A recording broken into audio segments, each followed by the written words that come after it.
not us, staging this. This is what they call live action. And we out here to do one thing, to build wealth.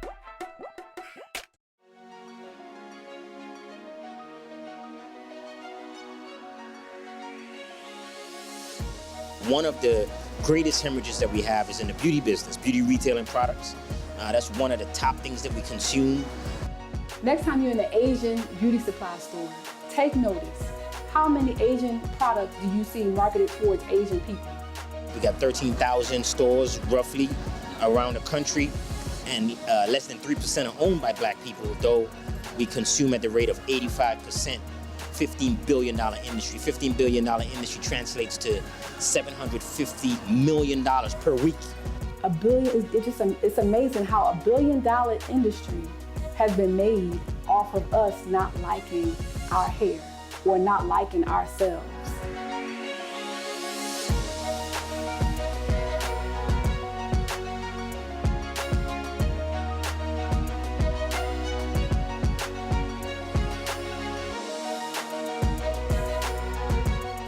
So we had to come here today at TNS Beauty Supply because this young lady did something fabulous that has gone viral on Facebook.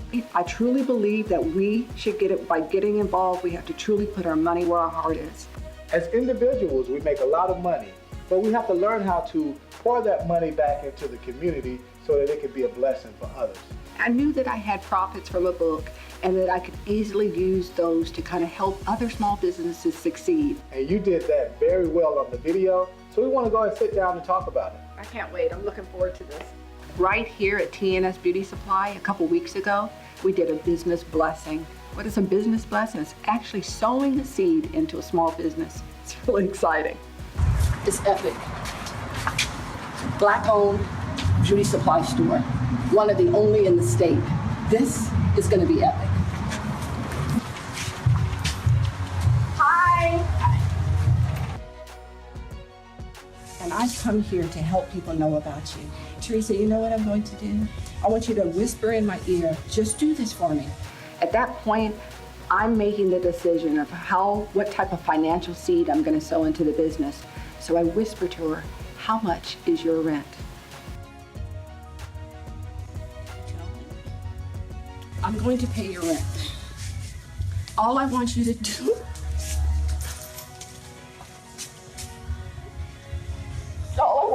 is think about those customers. Just think about the customers. I'm gonna pay your rent. We're gonna bring people here. We're gonna fix this, and this is gonna be beautiful and applicable, and there's gonna be a whole lot of people from all over the world gonna be interested in what you've got going here, and you deserve that. I wrote a book, and I'm taking the profits of my book and I'm sewing them back into Black business. I am a small Black business too. So now I have Teresa's full attention. And I say to her, it's just not about having a great product. Ultimately, at the end of the day, you want customers. So I asked Teresa to take a walk with me over to the door. And this is where it gets really good. The only thing we need is for people to know about you. And I want you to see. Come here, baby. Come here. I want you to see this. I want you to see this. I want you to see this.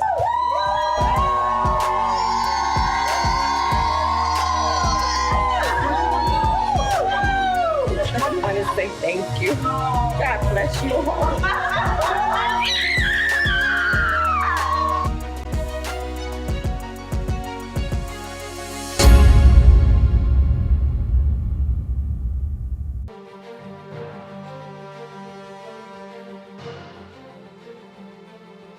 Living in America, I've witnessed very small portions of land and wealth be transferred from one generation to the next. With $1.1 trillion in buying power, what's prohibiting our team from pooling our talents and winning in society? Black people have to support Black businesses. We have to support each other. Because if you understand how much our dollars are worth, then you understand what the power is collectively. We don't practice group economics.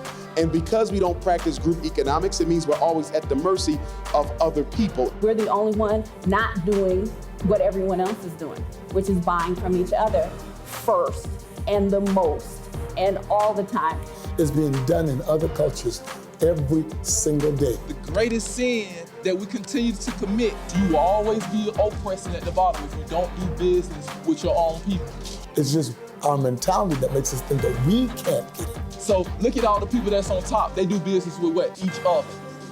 We've got to learn that every dime that we have is important, valuable, and powerful in our hands if we educate ourselves. How many more families will get out of the situation of living check to check if you supported a Black-owned business in your community? So effectively, if I learn how to love you and I learn how to love my community and I see your success as my success, then me spending that money, I might see the $2 price difference as a net investment as opposed to a net loss. We live in a state of me. If it's not about me, I don't care about what's going on with anybody else. We have not found a way to get out of that crabs in a barrel mentality. We don't collect and recognize ourselves not only here, but also across the world. It ain't gonna work. It's just not gonna work. So ultimately, as Black people, what we have to really understand is that it's very, very important for us to not think myopically, not think short-sighted, not think individual. We must think collectively, we must think long-term. So we gotta look at our predicament, and we gotta tie our economic predicament to our political predicament. And what is the political economy? It is the relationship between your money, how you save, how you spend, and how your money helps or hurts your political agenda. Building the Atlanta airport, the world's busiest airport. How did it happen? Because Maynard Jackson said 25% of this opportunity must go to minority contractors. 25%. Now you gotta understand, before he came to office, less than 1% of the money with city contracts went to Black folks. So he vowed that, and everybody bought into that. The chamber bought into it. This is how we're gonna do it. So the first contracts came up, and lo and behold, the Delta and Eastern Airlines and them couldn't find any Black architects, engineers. So they had a meeting with the mayor, and they said, Mr. Mayor, we're gonna get you 25%. Your 25% is gonna be there. The bottom line is gonna be there at the end. It's a big promise. We're gonna be there at the end. He said, no, you're gonna be here at the beginning. All the way through, it will be 25%. 2 weeks later, Maynard called him on the phone, called a meeting. They came back and said, I got this figured out. He said, wait, Mr. Mayor, you got it figured out? Nowhere in this country, we have looked, architects and engineers do not exist to build airports. He looked them straight in the face and said, I figured it out because they looked at the plans, and 80% of this airport is nothing but a big driveway. And I think we can do driveways. When you put people to work, your money becomes the loyalty. Until we get our money together, we can keep on making documentaries, we could keep on writing books, we could keep on celebrating Kwanzaa, we could keep on doing Black History Month, we could keep on doing lectures, running to Africa, changing our name, locking our hair. But until our money is organized to benefit Black people, we are nothing but a cultural mockery of what Africa used to be. Till we come into the realization that the money we work for, if we were wise and if we were frugal and if we were really cultured, we would understand how to turn that money back over into our communities. Instead of the dollar turning over 6, 7, 8 times before it leaves, in our community, it turns over within 6 or 8 hours. I don't give my money to anybody. If you get my money, you earned it, and that's what I believe that we as a community have to start doing. We have to start making people earn our money, because they respect your money when they don't respect you. See the Black dollar make the Black community great. It makes the white community great with no prejudice and no racism, just dealing with facts. But because we misplace our economic priorities, we're at the bottom of the economic pie. So group economics are often difficult because people take concepts of the past and don't see themselves working collectively for a common agenda. We actually see ourselves working for a common person or a common ideology like a dollar. We don't see ourselves collectively expanding the power and the respect that comes from group economics. So you ever seen a flock of geese fly? It's one goose out in front, and everybody else is behind them in a perfect line in the flock. And when that one goose gets tired, it falls back, and another goose will go to the front. I said, then, what's amazing about these geese is that as an individual goose, they can only travel 8 to 12 miles per hour flying. But as a flock, they could travel up to 55 miles per hour as a flock. And then what's also amazing about these geese is it's always that one goose that's always in the back that looks like it's drunk, that's doing like this. What the goose is actually doing is looking at all the other geese to make sure nobody's tired. And if somebody is tired, it flies up under the other goose to keep the formation tight. So let's think about what geese have enough sense to do. They have enough sense to take turns in leadership positions. They have enough sense to work together so that they can fly faster and farther. And they have enough sense to have one person watching everybody's back. Imagine if we just had geese sense in the Black community.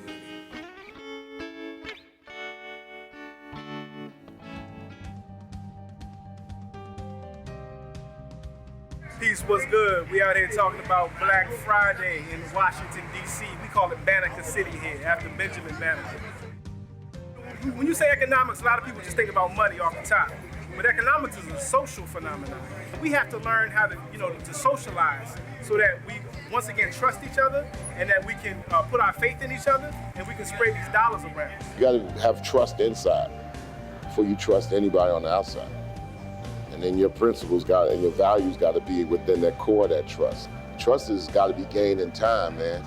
And if you look at other cultures like the Asian culture, Hispanic culture, they've been taught, or even African cultures, they've been taught to trust each other in a collective group from birth.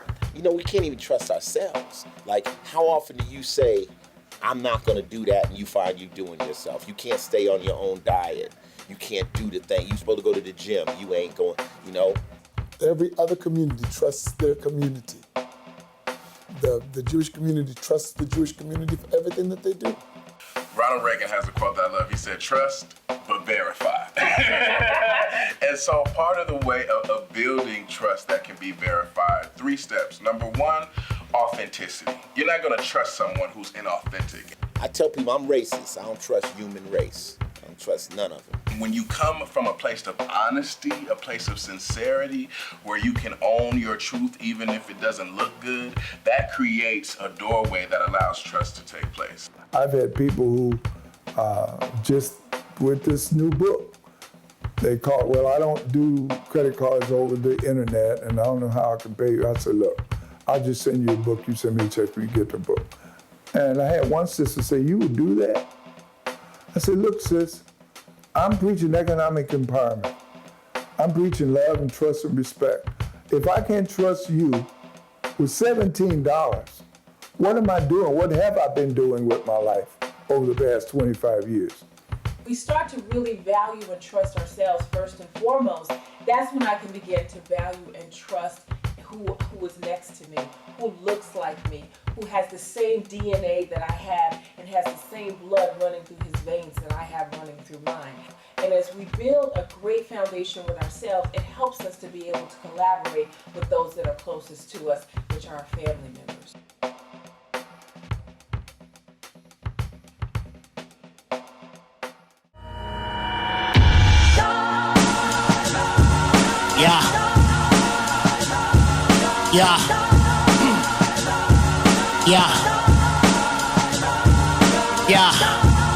They gave us Obama like, it was going. What's up, guys? I am here with my favorite professor, Dr. Kimbrough at Clark Atlanta University. I got my plate clothes on today, huh? And I have a few questions for you. What is the solution to economic problems in our Black community? That's easy. Don't reinvent the wheel and do what every other ethnic group in this country has done. They spend their money in their own community. Jews employ Jews, Arabs employ Arabs, Asians employ Asians. Just do it. The rubric has been set. Well, I feel as though first we have to start by supporting Black-owned businesses within the community. So we have to put money into their business to kind of expand within the community. Like my brother said, we got to get more Black-owned businesses in the hood. I mean, it started the gas station to the candy lady. We just need that source of pride in our own. We are the 16th wealthiest country on the face of the earth. Our disposable income is close to $1 trillion. Do you have any idea how much $1 trillion is? The best solution for the economic problems in the Black community is knowing about your finances and learning financial literacy, and therefore learning how to budget, market, and do everything and have a full, complete handle on your money. Nothing positive will ever occur in a community that fails to circulate its dollars. That's us. Yeah. We failed to circulate our dollars. And then number two, he said the man or woman who won't control his or her finances won't control anything else. So that's the bottom line. Organize your capital. This is a war against evil. Knievel.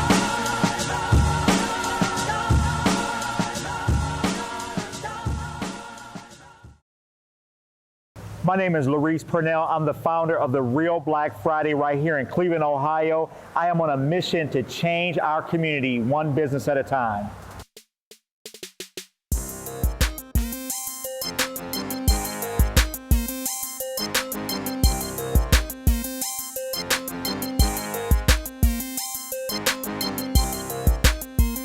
I remember sitting in my living room, coming up with the concept, talking to my team and asking, am I crazy to do something like this? But I truly believe that the Real Black Friday needed to do something that wouldn't just be a weekend, but it would be something that would have longevity, sustainability. It would help to create jobs. We're pulling walls down, man. We're throwing furniture away because new furniture is on its way. We're painting walls. We're getting ready to do roofs. Man, it's amazing, man. They often say that it takes a village to raise a child. I feel like this when it comes to this business, you know. If I make it, and I know I will, it's going to be because there were people in the community supporting me and my family. I can't express without getting all teary, and I don't want to cry over again. But Lord, I just thank you, you know.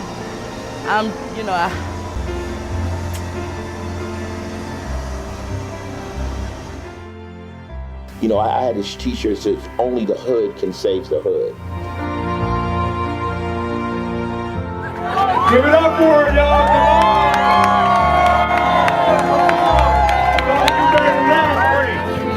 One, two, three!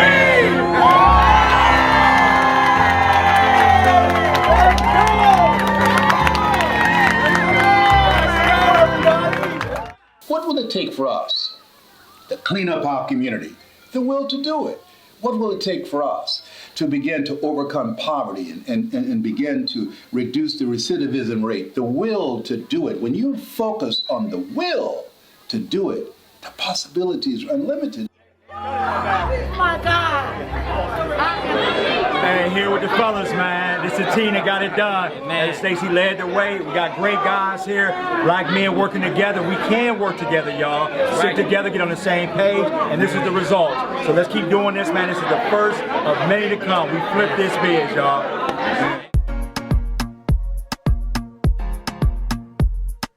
We have no excuse. We need nothing from no one. We have all the tools we need now to create an incredible life, to change the course of history. You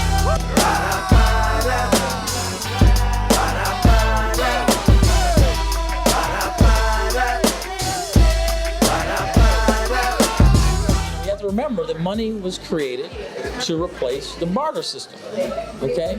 And money inherently was just a tool to stop people from trading turkeys and chickens and 7 potatoes for this or that or the other thing. So inherently, it only had the value that it was assigned at the time to replace a barter economy. So this is not money. It tells you on it that it's not money. It says it's legal tender. So this is the game. We the real money. As long as they can use something to get us to go do the real work every day. This American Silver Eagle says $1 on the back. This paper fiat dollar, our currency, says $1 on the back also.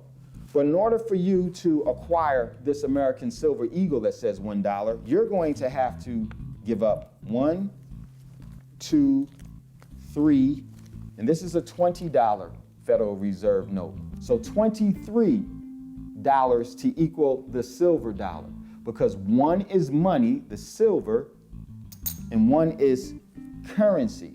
How could we ever be richer than them? When they got the machines, they just print more of it.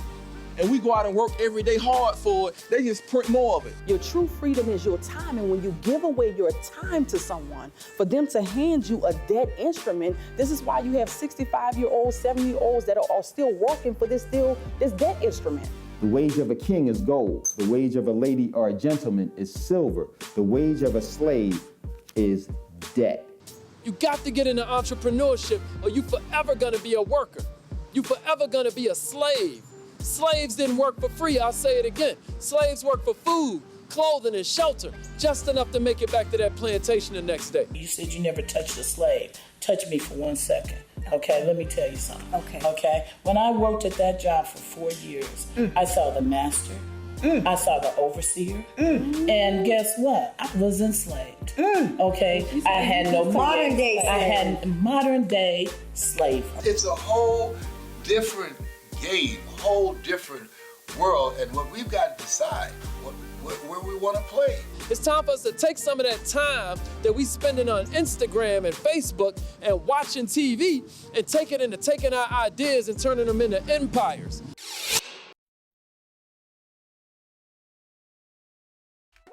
The sheriff's sale, judicial foreclosure, and have an opening bid. $100. $100. 5,000. 5,000. 6,000. 7,000. 7,000. $11,000. 12,000. $12,000. $13,000. 13,500. 13,500. 13,500 going once, 13,500 going twice. Sold for $13,500. Hey, house worth $580,000. Come on. I don't sing, I don't dance, but I bring knowledge. But you young people call it dope. I bring dope. No, not dope. I don't want to bring no dope. When you have a great product line, what you don't realize is that your products are your employees. They work for you 24/7. And now, in this stage, as your intellectual property is digitized, it's easier now to generate wealth and sustain it. You have to make sure there's something left when you're no longer here for your kids, for your grandkids, and future generations to come, because your job is no guarantee, but you are. Business in the United States is about family. The mother or the father pass it down to their kids to work. When you don't have that, then you have your child go to school so they could get a job with some other family. How determined are you to make certain that your children are financially free? So to go to school just to get a job, instead of figuring out how you can provide a service in a business, is a little bit lopsided now. It's better for a community to understand from a legacy to own a story than to rent a story or have a story to tell. So from the perspective of me owning Little Professor Sky, I own that story. And see, the problem is we get paid on Friday, get drunk on Saturday, go to church on Sunday, and then go back to work on Monday. If I'm going to bed broke, I'm going to bed happy, but I'm going to bed happy because I've created what I've created. If I go to bed with large amounts of money coming in, I can celebrate that too because I'm responsible for creating it. So I just think we have to move out of making someone else responsible for our financial well-being. What's up, Black Friday? This is the homie Rick Mathis, and right now, we are here in Atlanta for the revealing of my DNA. When you talk about your history, you don't just associate to slavery. Something happened before that. You were a king, you were a queen, and you once were, you still are. We about to go inside to get the party started. It's a celebration, y'all. We're going back to the roots, come on.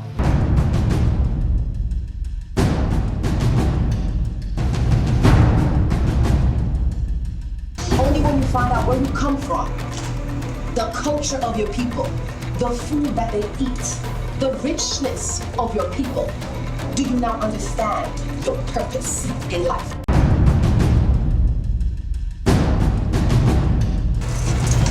What do you guys think this man is from? Does anybody have a guess? Sierra Leone. Okay, so one person says Sierra Leone. Nigeria. You say Ghana? Liberia. Kenya? Liberia. Liberia? Me, I'm from Congo, so I say he's from Congo.